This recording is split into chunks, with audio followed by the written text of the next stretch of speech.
Bruce Springsteen, the rock icon, and his wife, Patti Scialfa, the gifted singer-songwriter, are one of music's most enduring power couples. Together, they've inspired millions with their talent, love, and unshakable bond. But behind the scenes, far from the spotlight's glow, their life was marked by shadows few could imagine. They faced private struggles, battles that tested their strength, and truths kept hidden for years. Now, a shocking revelation from Patti has pulled back the curtain, exposing a side of their journey the world was never meant to see. Bruce Springsteen's turbulent rise to fame. Bruce Springsteen's journey from a quiet childhood in a small New Jersey town to the heights of global fame was never straightforward, but was marked by an unwavering determination to turn his love for music into a lifelong career. Long before he was called the boss, he was simply a shy boy with a deep fascination for the guitar and an instinctive understanding that music could be his way out of the limitations he saw around him. Bruce was born on September 23, 1949, in Long Branch, New Jersey, and spent his early years in the working-class community of Freehold Borough. His father, Douglas Springsteen, was a man who struggled both with finding steady work and with his own mental health, taking on occasional jobs such as driving a bus, but often spending long periods unemployed. Unfortunately, this left him distant and difficult to connect with emotionally, and it also created a home environment where stability was sometimes hard to come by. However, in contrast, Bruce's mother, Adele Springsteen, provided the balance and strength the family needed. Working as a legal secretary, she not only kept the household running, but also supported her son's interests, even when it meant making sacrifices they could barely afford. Bruce's passion for music began early, but one night in 1956 would set him on a path he never strayed from. Sitting in front of the television, he watched Elvis Presley perform on The Ed Sullivan Show, and something about that moment, the sound, the energy, and the confidence struck him deeply. It planted the idea that music could be more than just entertainment. It could be a life. By the time he was 13, he had saved enough to buy his first guitar for around $18. When his mother saw how serious he was, she made a decision that would shape his future. She took out a loan to buy him a $60 Kent guitar, a significant expense for the family at the time, but one she saw as an investment in his potential. School never truly fit into Bruce's world. At Freehold High School, he was often quiet and withdrawn, choosing to spend most of his free time practicing his guitar rather than joining social circles. His teachers described him as a loner, and when graduation came in 1967, he didn't even attend the ceremony. Briefly enrolling at Ocean County College, he quickly realized that academic life wasn't for him, and instead, he committed himself entirely to music. Over the next few years, Bruce poured all his energy into performing, joining a series of local bands, including the Castiles, Steel Mill, and Dr. Zoom, and the Sonic Boom. These were not glamorous years. Instead, their gigs were often in small bars or crowded clubs, and after the shows, he would sometimes sleep in the band's van or on a friend's couch. Yet every one of those nights on stage taught him how to hold an audience's attention, how to push through exhaustion, and how to pour every ounce of himself into a performance, no matter the size of the crowd. In 1972, after years of grinding away in the New Jersey music scene, Bruce's big break finally arrived when John Hammond, the legendary Columbia Records talent scout known for discovering Bob Dylan, heard his music. Hammond recognized that Bruce had something rare, not just talent, but an authentic voice and presence that couldn't be manufactured, and he immediately signed him to Columbia Records. The following year saw the release of Bruce's first 2 albums, and critics praised his poetic lyrics and unique blend of rock, folk, and soul influences. However, despite the strong reviews, sales were disappointing, and behind the scenes, Columbia Records began to question whether they had made the right decision. For Bruce, the reality was clear. If his third album didn't succeed, the label might drop him entirely, and his dream could end before it had truly begun. Determined not to let that happen, he threw himself completely into his next project, Born to Run. He became obsessive about every detail, rewriting songs multiple times, working for hours on arrangements, and chasing the exact sound he had in his head. The process stretched over a year, and at times, his perfectionism nearly drove him to despair. After listening to the final mix in a hotel room one night, he was so dissatisfied that he took the acetate copy and threw it into the swimming pool. But when Born to Run was released in August 1975, it changed his life completely. The album was an instant critical and commercial triumph, selling millions of copies and earning a place as one of the defining records of the decade. Its songs captured the restless energy of youth and the yearning for something more, while the cover photograph, Bruce leaning on saxophonist Clarence Clemons, became an iconic image that symbolized the deep friendship and musical bond within the E Street Band. Even before the album's release, Bruce's live performances were earning him a reputation as one of the most exciting acts in rock. In 1974, respected music critic John Landau attended one of his shows and famously wrote, "I saw rock and roll future, and its name is Bruce Springsteen." That single sentence became a defining part of his public image, cementing his place as not just another musician, but as a cultural force with the potential to reshape the genre. And by the end of 1975, Bruce Springsteen had gone from playing bars along the Jersey Shore to becoming one of the most talked-about artists in America. However, with fame came new challenges, legal disputes, creative pressure, and the relentless demands of touring, all of which would test his resilience in the years to come. Love, loss, and new beginnings. Before Bruce Springsteen found the lasting partnership that would define his personal life, his romantic journey was shaped by a series of relationships that reflected the same themes of searching, longing, and self-discovery that run through his music. In the early 1970s, while still establishing himself in the music industry, Bruce entered one of his first serious relationships with Diane Lozito.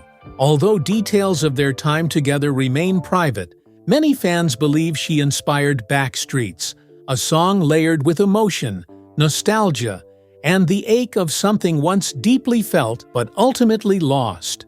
As the mid-1970s approached and Bruce's career began to gain traction, his social circle widened and new connections emerged. During this period, he briefly dated model Karen Darvin, and by the late 70s, he was in a relationship with rock photographer Lynn Goldsmith.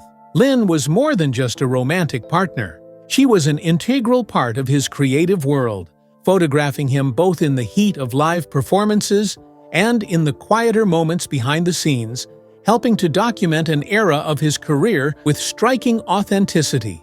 The early 1980s brought another chapter, this time with actress Joyce Heiser, who was known for her role in Just One of the Guys. While the relationship didn't last, it was another step in Bruce's ongoing search for a deeper, more lasting connection that went beyond the fleeting nature of attraction and the constant movement of life on the road.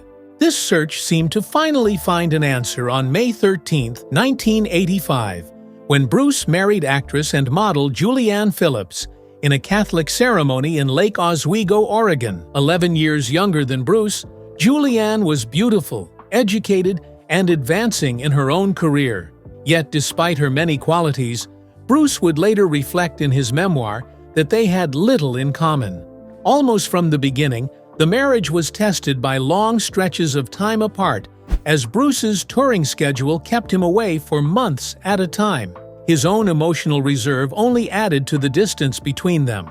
During this period, some of his most introspective songs, including Brilliant Disguise and Tunnel of Love, carried traces of the strain and self-doubt he was experiencing as a husband.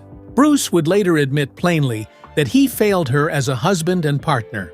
In 1988, Julianne filed for divorce, and by 1989, the marriage was officially over, leaving Bruce to face both the personal and public fallout. Amid this turbulence, another connection had been quietly developing.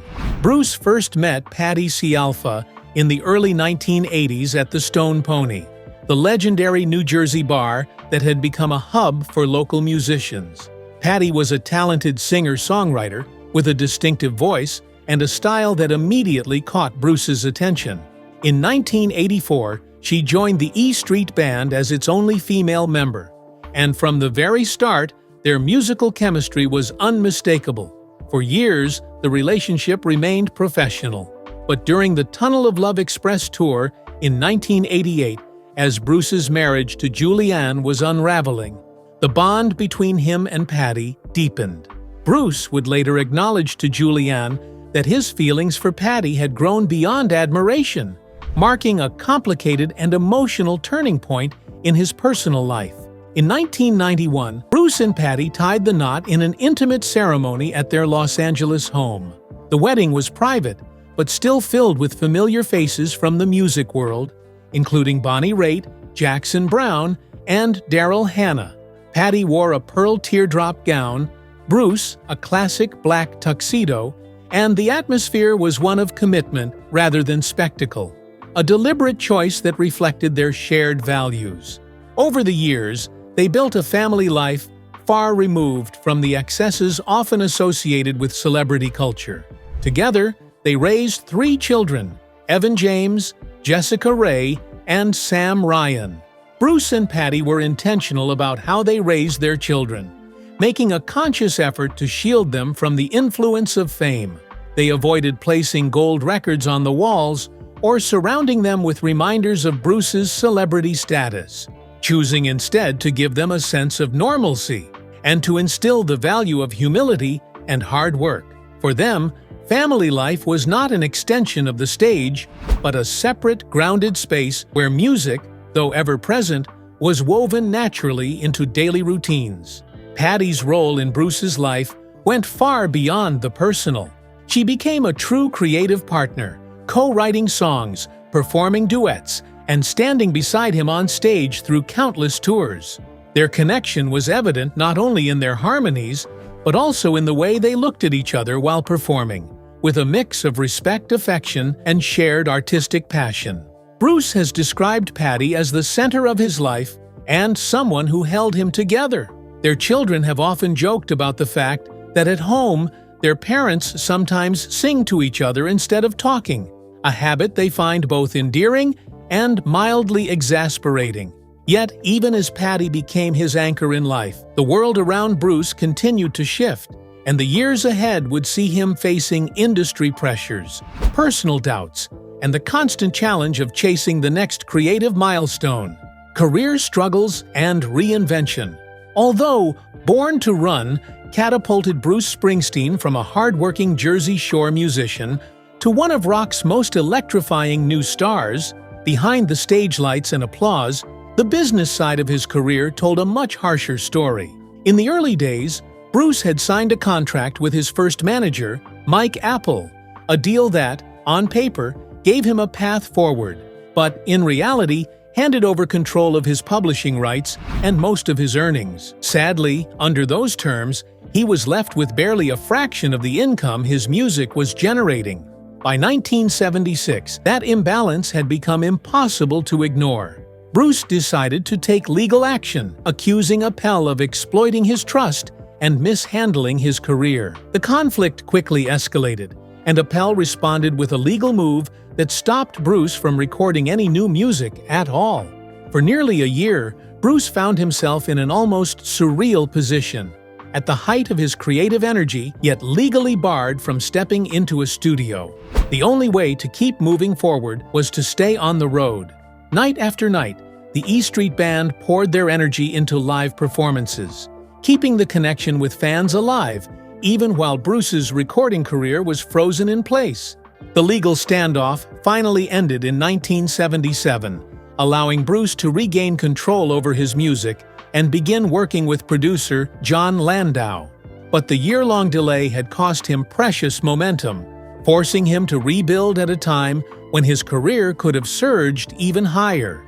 More than a decade later, in 1989, Bruce made another decision that would surprise many when he told the members of the E Street Band that he was stepping away to explore other musical directions.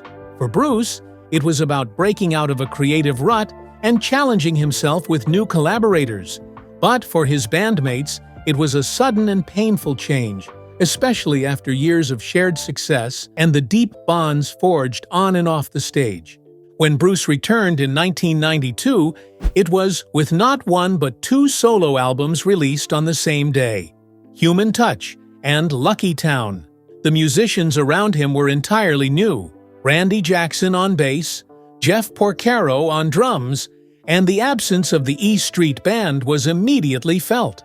The songs reflected Bruce's own life at the time, capturing the joy of fatherhood, the push toward optimism, and the sense of renewal that came from starting fresh. On tour, however, some fans struggled with the changes. The familiar sound of saxophone and organ was gone, and his relocation to Los Angeles drew criticism from audiences who had always connected him so strongly to New Jersey. Still, Bruce pressed forward, determined to shape a new chapter on his own terms. But after nearly 2 decades, Bruce reconnected with his former bandmates when he suddenly sensed that his music had a role to play in helping people who were passing through tragic times. This impulse became The Rising, which led him to create his first album with the E Street Band in years. The songs carried stories of loss, courage, and hope, and the album was embraced as a powerful statement for its time, earning widespread acclaim and awards, and reminding the world of Bruce's ability to speak to shared human experience. But while his music has continued to evolve, so too have the public's reactions, with some moments drawing admiration, others sparking controversy, and all of them shaping the legacy of a man who refuses to stand still. Controversies and public backlash. For as long as he's been on stage, Bruce Springsteen has never kept his political beliefs hidden. Over the decades, he has lent his voice, music, and reputation to campaigns and causes he believed in, performing at rallies, endorsing candidates, and speaking out on social issues. From supporting John Kerry in 2004 to standing behind Barack Obama's presidential bids in 2008 and 2012 to offering his public backing to Kamala Harris in 2024, Bruce has consistently used his platform to engage in the political conversation. To his supporters, this has always been part of his authenticity, a willingness to connect his music to real-world struggles. But in 2025, one performance in Manchester, England, pushed that reputation into one of the most heated storms of his career. During the show, Bruce shifted from music to commentary, delivering pointed criticism of United States President Donald Trump. His words were sharp, calling the administration corrupt and urging the audience to stand against what he described as creeping authoritarianism. Within hours, his remarks were splashed across headlines. The response from Trump himself came swiftly through social media, attacking Bruce personally and dismissing his talent entirely. What followed was a wave of division among his fan base. Some defended him passionately, while others, including lifelong listeners, felt alienated, claiming the artist they had once identified with was now mocking them. Even tribute acts were caught in the crossfire. A Springsteen cover band in New Jersey saw a planned show canceled after accusations that they supported his political stance. On social media, calls for Bruce to retire became louder. A reminder that political speech can cut deep, even for an artist with decades of goodwill. But this wasn't the only time in recent years that Bruce found himself at odds with his audience. In 2022, his long-awaited tour returned, but instead of the music making headlines, it was the ticket prices. Fans who rushed online to buy seats were stunned to find prices climbing into the thousands, in some cases reaching thousands of dollars for a single ticket. The culprit was Ticketmaster's dynamic pricing model, which automatically raises prices when demand spikes. While other major artists had quietly used the same system, the backlash against Bruce was particularly sharp. For many, it clashed with his image as the working-class hero and the voice of the everyday fan. He was accused of building his career on the loyalty of the very people who could no longer afford to see him perform. Although his management defended the pricing as standard practice, the explanation did little to heal the disappointment for those who had followed him for decades. Even inside the E Street Band, changes sometimes sparked resistance. In 2011, the group suffered a devastating loss when Clarence Clemons, Bruce's friend, bandmate, and the soul of the saxophone in their sound, passed away. When Bruce later announced that Clarence's nephew, Jake Clemons, would step into the role, reactions were mixed. While many welcomed the move as a way to honor Clarence's legacy, others accused Bruce of nepotism, suggesting the role should have gone to someone outside the family. Similar criticism had long followed Patti Scialfa's place in the band, with some detractors framing it as favoritism rather than merit. Over time, Jake's performances proved he could carry the weight of the role with both skill and heart, gradually winning over much of the audience. Still, the initial backlash was a reminder that even heartfelt decisions could be met with skepticism. But some of Bruce's controversies have come not from what he's done in public, but from the way his music has been interpreted or misinterpreted over the years. The most famous example is Born in the USA, a song often mistaken as a flag-waving anthem, when, in reality, it was a haunting critique of how the country treated its Vietnam veterans. Politicians, including Ronald Reagan, once tried to use it at campaign events, overlooking its darker meaning. Another track, I'm on Fire, has drawn renewed criticism in recent years for lyrics some listeners find unsettling or suggestive. Bruce has never directly explained its intention, leaving the song open to debate and personal interpretation for better or worse. But as polarizing as the headlines can be, they tell only part of the story. Beyond the scandals lies a man who has faced battles far more personal than public opinion. And these private crises shaped not just his music, but his very identity. Personal battles and family struggles. Bruce Springsteen might be one of the biggest rock legends in the world, but away from the bright lights and roaring crowds, Bruce has been fighting battles that most people never see. For decades, Bruce has been open about living with clinical depression, a struggle that's been with him for most of his adult life. His first major breakdown came in his 30s, not long after releasing Born in the USA. To the world, he looked like a man at the peak of his powers. But inside, Bruce says he felt like an empty vessel. Music became his lifeline. Writing and performing were the only things that gave him a sense of control and a feeling that he mattered. But depression doesn't just disappear with success. In his memoir, Bruce revealed that it hit him again in his 60s, this time even harder. It wasn't just about the pressures of fame anymore. This breakdown was rooted in old wounds, especially his deep fear of becoming like his father. Bruce's father had battled undiagnosed schizophrenia and depression, and growing up, Bruce often felt the sting of his father's disapproval. After drinking, his father would sometimes call him inappropriate names that left deep scars. And so, the Bruce the world saw on stage, wearing work shirts, jeans, and boots, playing the role of the tough, blue-collar rocker, was also a son trying to earn the respect of a man who rarely showed affection. But it wasn't just his father. Bruce confessed mental illness was a thread running through his entire family. He had uncles, aunts, and others who carried the same weight. He's admitted to fearing that his own depression could someday turn him into the very man he spent his life trying not to become. Therapy became a constant in his life, along with medication that he still takes today. And while he's learned to manage his mental health, Bruce never hides it because he wants people to understand that even the most celebrated lives can be shadowed by darkness.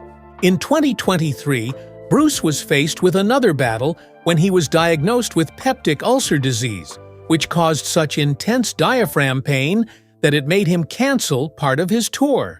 And the truth is, fame hasn't always been easy for Bruce.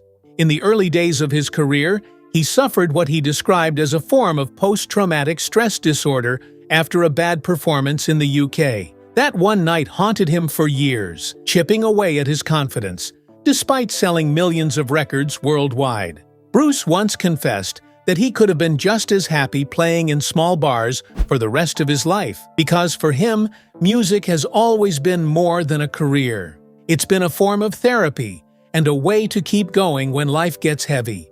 And now, Bruce's personal life is being tested in an even deeper way through the challenges of family, health, and the woman who would stand beside him through it all. Patti Scialfa's heartbreaking diagnosis. In 2024, fans of Bruce Springsteen were hit with news they never expected. It didn't come in the form of a headline scandal or a surprise retirement announcement. Instead, it came in the form of a quiet, heartfelt confession from someone who had been right beside him on stage for decades. Patti Scialfa, Bruce's wife, bandmate, and the woman whose harmonies have been part of his sound for nearly 40 years, revealed in a documentary that she has been living with multiple myeloma, a rare and incurable form of blood cancer, since 2018. For 6 years, Patti performed under bright stage lights, toured across the world, and smiled for the fans, all while privately battling a disease that weakens bones, suppresses the immune system, and drains the body of its strength. She admitted that touring had become a challenge, not because she lost her love for music, but because the illness meant she had to be careful about where she went, what she did, and how much she pushed herself.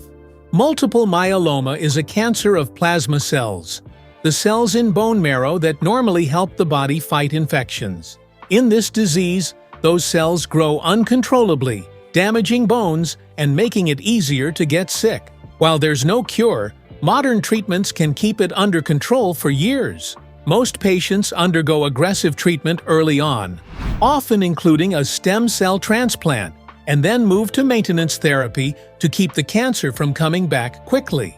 But those treatments come with their own costs, like constant fatigue and lowered immunity. For Patti, the new normal meant scaling back. She didn't disappear from the stage completely, but she chose her moments carefully. In 2024, she joined Bruce for the See, Hear, Now at a festival TiVo in New Jersey, stepping up to sing Fire and Tougher Than the Rest with her husband. And for fans, it was one of the most moving moments of the night. Behind the curtain, Bruce has been her rock. He knows firsthand how illness can derail a career, especially because just the year before, he battled peptic ulcer disease, and later struggled with vocal issues that left him temporarily unable to perform. Speaking about Patti's diagnosis, Bruce said that they were fortunate to have caught it early, but admitted that the disease was exhausting for her. Their marriage, already famous among fans for its strength and longevity, became even more of a symbol of devotion and partnership.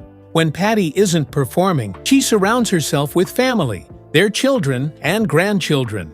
She hasn't stepped away from music entirely either. Patti has been working on a new solo album, adding another chapter to her career outside the E Street Band. In one especially touching moment in 2024, she appeared with Bruce on The Howard Stern Show to perform Brilliant Disguise. The performance was so intimate and heartfelt that Stern himself found it so romantic. Her openness with her health struggles has also turned it into a conversation about resilience, hope, and awareness. Multiple myeloma affects thousands of Americans every year, with older adults most at risk.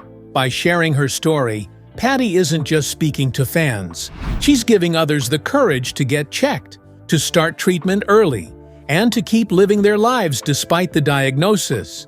What do you think? Would you want to see more of Patti and Bruce together on stage? Tell us in the comment section below. If you enjoyed this video, don't forget to click on the next video on your screen, like this video, and subscribe to our channel for more updates.